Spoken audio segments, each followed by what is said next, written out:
దేవునికి స్తోత్రము. నేడు ధ్యాన వాక్యాన్ని మనము ధ్యానించుకొనుటకై నేడు 2024 సంవత్సరము అక్టోబర్ నెల 31వ తారీఖు. ఈరోజు ధ్యాన వాక్యము పరిశుద్ధ గ్రంథము నుండి సామెతల గ్రంథము 9వ అధ్యాయము 1వ వచనాన్ని ధ్యానించుకుందాము. ప్రియ దేవుని బిడ్డలారా, ఈ ధ్యాన వాక్యాన్ని పరిశుద్ధ గ్రంథము నుండి ఒకసారి మనం చదువుకుందాము. జ్ఞానము నివాసమును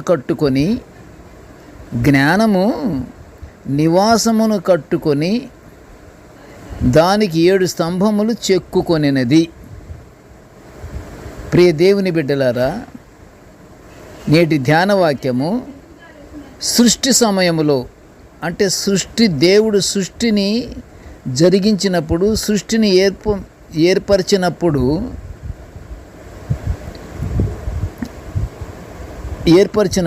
దేవుడు జ్ఞాన నివాసాన్ని 7 పునాదుల మీద నిర్మించిన నిర్మాణాన్ని గురించి మనము ధ్యానించుకుంటున్నాము.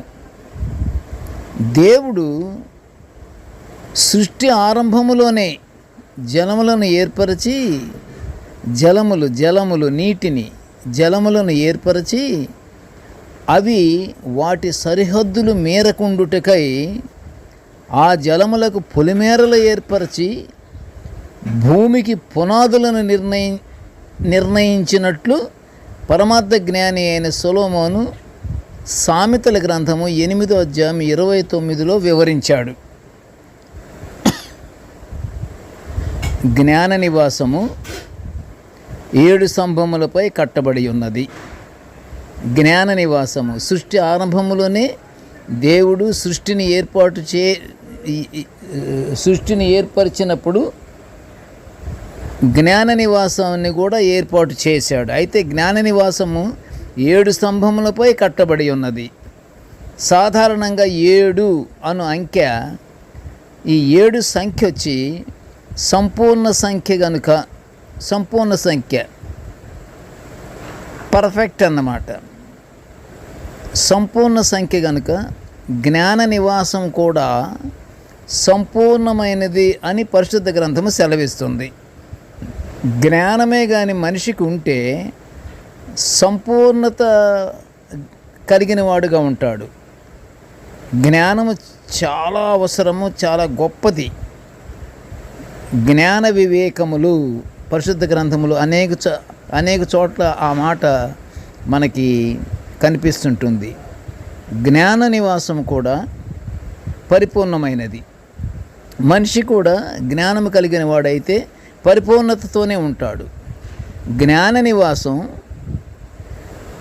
ఆనందాన్ని, ఆశీర్వాదాన్ని ఇచ్చే స్థలం. జ్ఞాన నివాసం అంటే మామూలుగా మనం పిలుచుకునేది జ్ఞాన నివాసాన్ని, ఆనందాన్ని, ఆశీర్వాదాన్ని ఇచ్చే స్థలము. ఆ స్థలము ఏ స్థలము?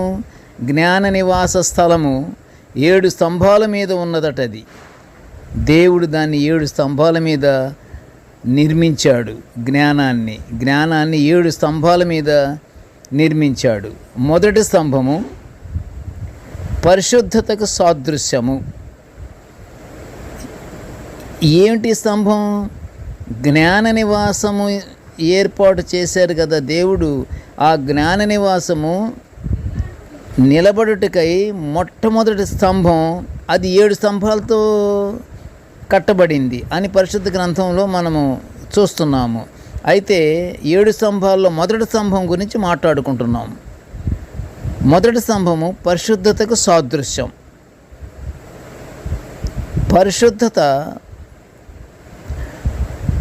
పరిశుద్ధత గల స్తంభము దృఢముగాను బలముగాను ఉంటుంది.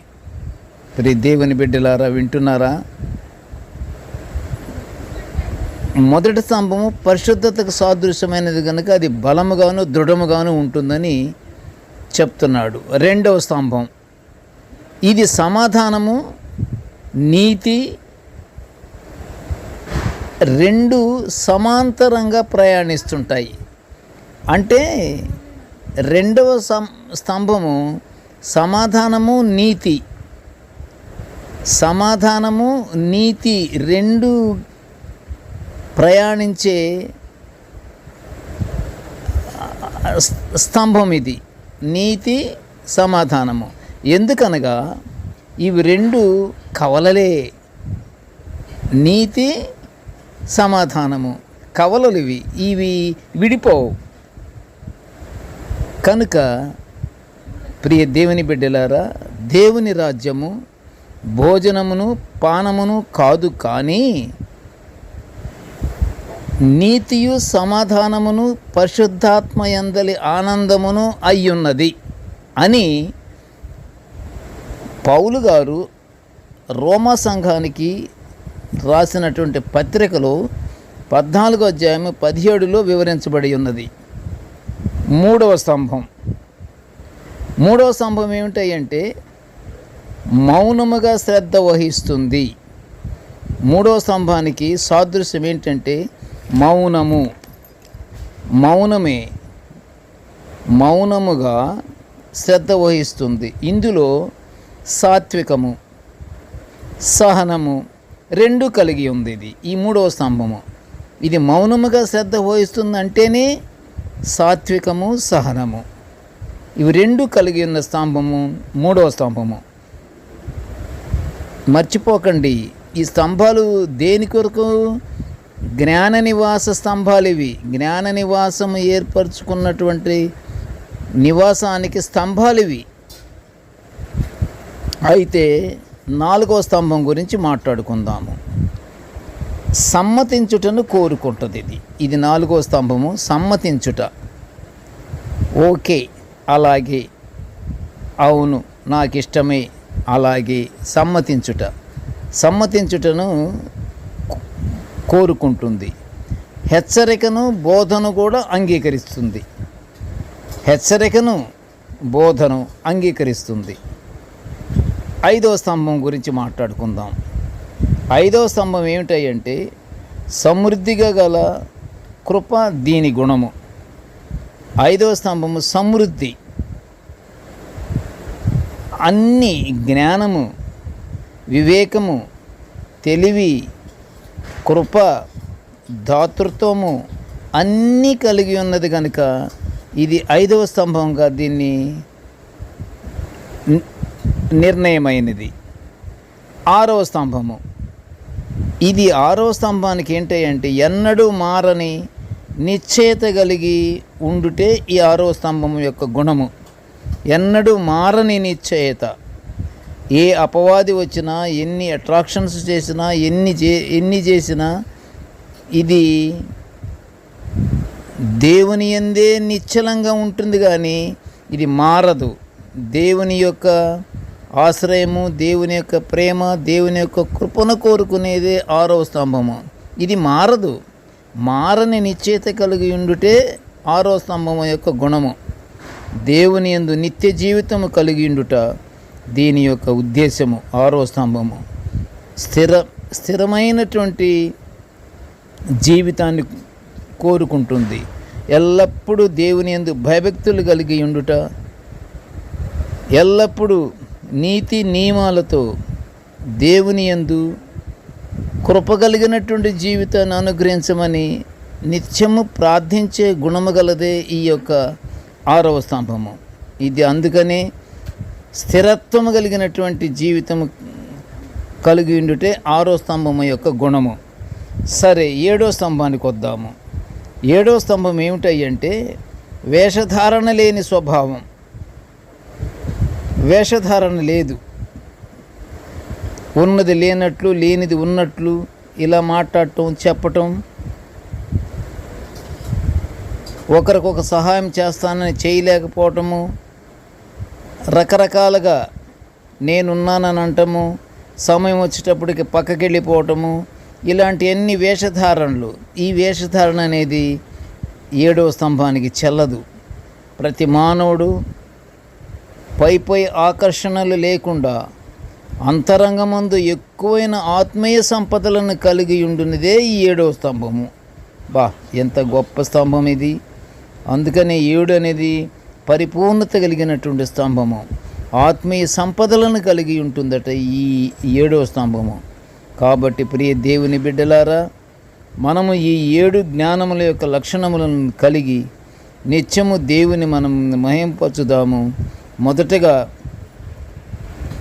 సృష్టిలో దేవునికి ఇష్టమైనది యవనప్రాయము. యవనప్రాయములు ఉన్నటువంటి బిడ్డలు ఈ 7 స్తంభాలని గుర్తుంచుకొని, 7 స్తంభాలను ఒకసారి పరిశుద్ధ గ్రంథము సామెతలు రాసినటువంటి గ్రంథము 9వ అధ్యాయము 1వ వచనము కానీ చదువుకుంటే దాని ప్రకారంగా అందులో ఏమైతే ఉన్నాయో, ఏమేమి ఉన్నాయో అవన్నీ మన యవనులు ప్రతి యవనుడు వీటిని ఫాలో అవ్వాలి.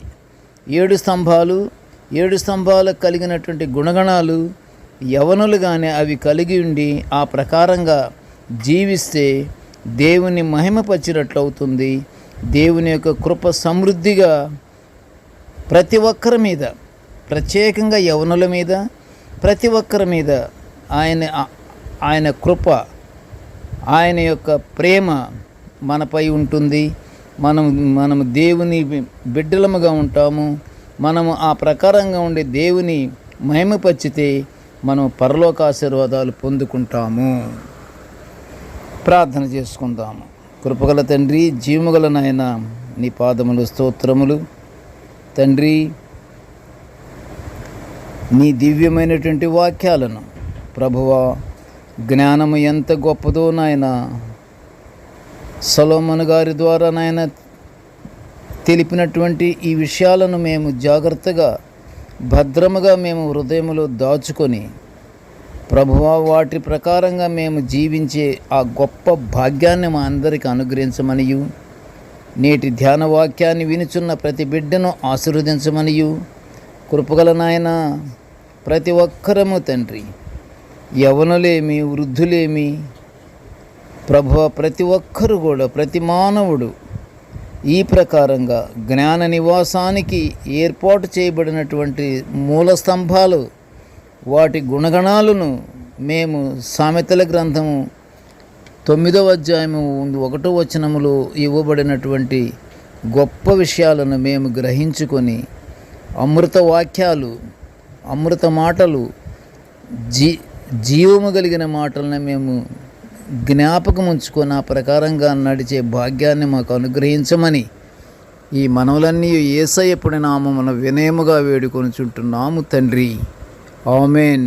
దేవుడు మనలందరినీ బహుగా దీవించుగాక. ఆమెన్.